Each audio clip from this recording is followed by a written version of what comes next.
friends, welcome back to Carrie's Culinary Crafts, and if you're new, I hope you'll consider hitting that subscribe button down below. Here on Carrie's Culinary Crafts, we talk all things food, and today it's feeling like fall. Woke up this morning and it was chilly.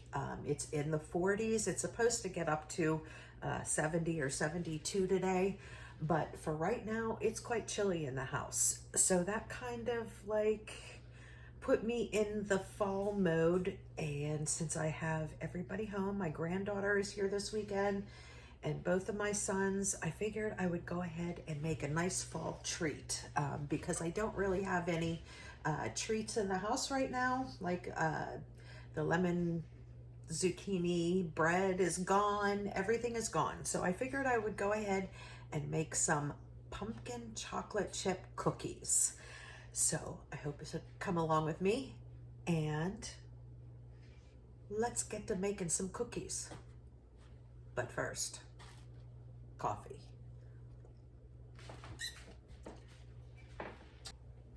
Okay, so for this recipe, we are going to need a teaspoon of vanilla. We're going to need 1 cup of pure pumpkin puree is what the recipe calls for. But I need to use up this pumpkin butter. It is a full jar just with a little taster out of it. My neighbor had given it to me, so I want to go ahead and use this up. So instead of using pumpkin puree, opening up a fresh can just for 1 cup, I'm going to go ahead and use this pumpkin butter. And you can see it's 9 ounces, so it's just a little bit over a cup. But I'm going to go ahead and use the whole thing. I'm going to need 1 egg, 1 cup of some type of sweetener, whatever kind of sweetener you want. I am using raw cane sugar here, but if you want to use like monk fruit sweetener, if you're diabetic or want something sugar-free, you certainly can use that, or any other type of sweetener. You can use honey. If you're using honey, I would use a little bit less than a cup, just because it is liquid and it is super sweet. So I would probably use maybe 2/3 to 3/4 of a cup as opposed to 1 full cup. I got a 1/2 cup of some kind of neutral oil here. I have 2 cups of flour. I have 2 teaspoons of baking powder, 1 teaspoon of salt, 1 teaspoon, or this is a 1/2 teaspoon, I'm sorry, 1/2 teaspoon of salt, 1 teaspoon of baking soda. And then here I have 1 cup of mini semi-sweet chocolate chips. Oh, and we will need 1 teaspoon of milk. And I believe that is it. And we are just going to basically combine everything into the bowl. I am not going to worry about separating, liquids from dries and mixing them together. I'm all about just getting 1 bowl dirty if you can. So we're just going to put everything in here. We will put this in last and we will just stir this in so the morsels don't break apart with the mixer. So yeah, I'm going to go ahead and just add everything in there. And I am going to start with adding the liquids in. There is my 1/2 cup of oil. I'm going to take off my brace here. Okay. 1 egg.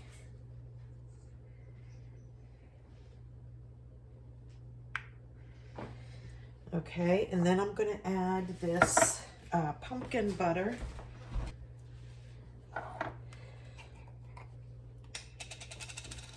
And I'm going to go ahead and add the whole thing in there.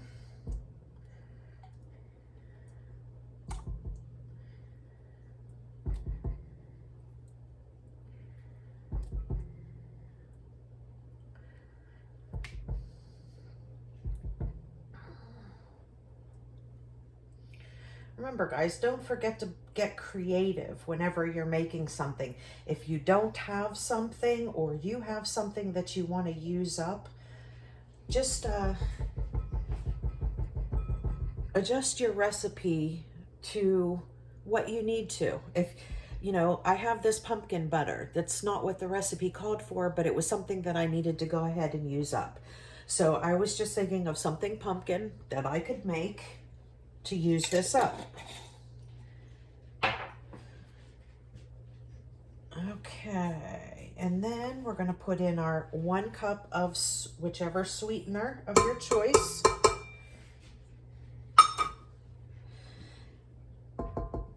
And I'm gonna go ahead and put in all of the baking soda, baking powder, and salt.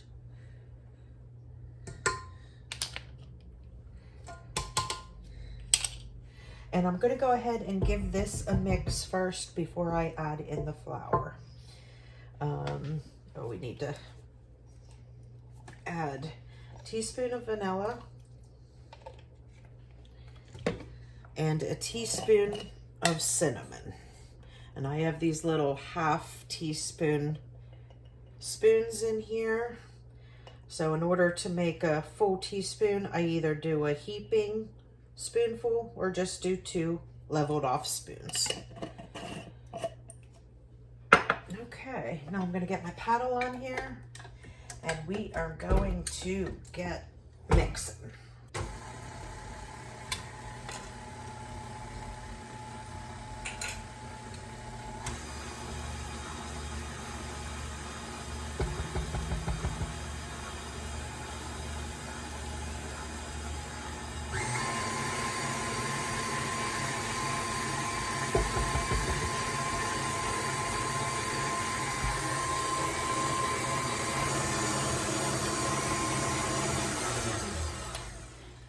Okay, now that the pumpkin mixture is nice and combined with the sugars and the baking powder, now I'm going to go ahead and add in my 2 cups of flour.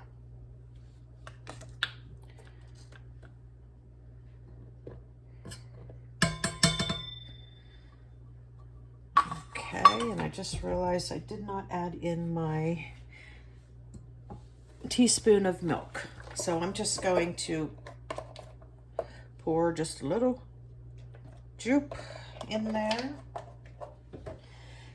And then we will go ahead and get this mix. Now since you put that flour in there, you want to start it off slow so it doesn't poof everywhere.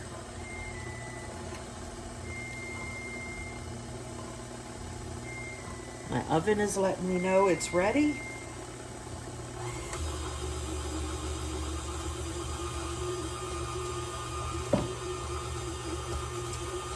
And that's coming together really quick. There's a nice cookie dough. It smells very pumpkin. It smells good.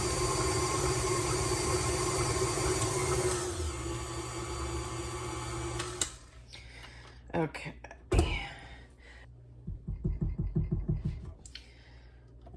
Okay, everything looks good and combined.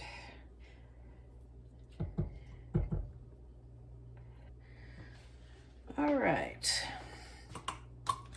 So now we're going to go ahead and add in the cup of chocolate chips.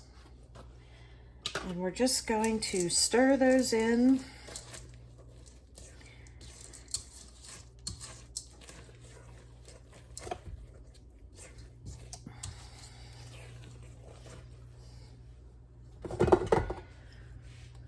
Just like that. And now we're going to get ourselves a cookie sheet. I'm going to line it with parchment paper, and then we're going to scoop our cookies onto the cookie sheet.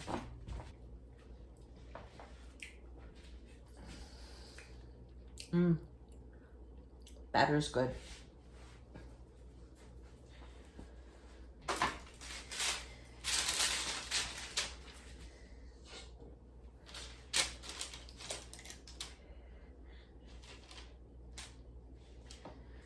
I'm making these pretty big because, I mean, seriously, I have 2 teenage boys. And my granddaughter will love a big cookie, even though she won't eat it all, but she will love to have a big cookie.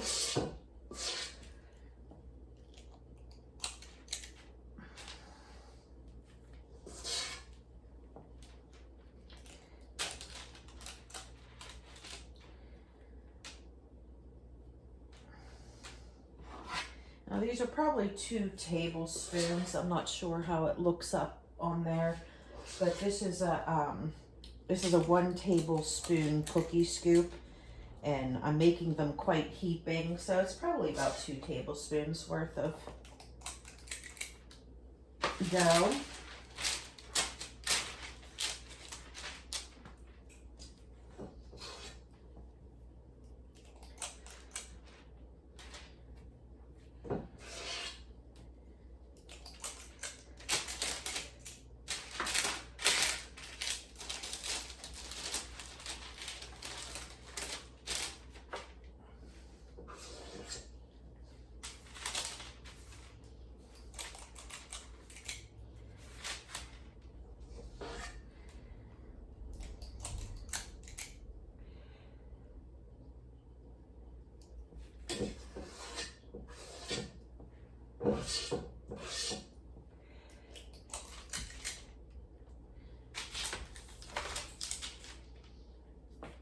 So I'm going to stick these in the oven and get myself another cookie sheet.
Okay, and there is the last of our pumpkin chocolate chip cookies. Okay, so then we put them in a 350-degree oven for 10 to 12 minutes. Just keep checking them. You don't want them to burn on the bottom. So when they look like they're about done, I usually pull them out and let them sit on the cookie sheet for maybe 2 minutes or so to finish up any final cooking that they have to do, and then I will remove them to a cooling rack. And I'll bring you back when it's time to pull them out of the oven. Okay, now I'm gonna pull out the first ones that we put in. And then I'm gonna go ahead and put the second one down on the lower rack and give them the last 5 minutes.